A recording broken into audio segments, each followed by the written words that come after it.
Welcome to Pip's Tips, where we share marketing morsels from our top dog. Today, Pip is sniffing for a social media platform that can build her brand in a more visual way. So what's an enterprising pup to do? Well, here are 3 things to know about Pinterest. 1. Pins.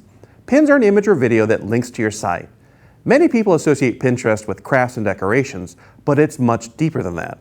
You can create unique pins that inspire others, along with paid pins which show your content to your selected audience. 2. Opportunity. While Facebook and Instagram are great, they're crowded with existing brands and influencers.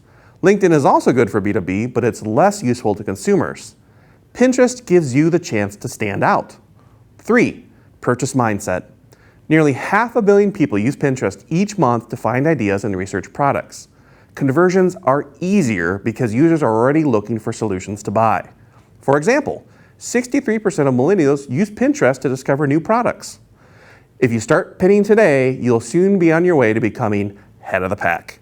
For more tips from Pip and our team, check out the Informatics blog, and we'll see you next time on Pip's Tips. Bye-bye.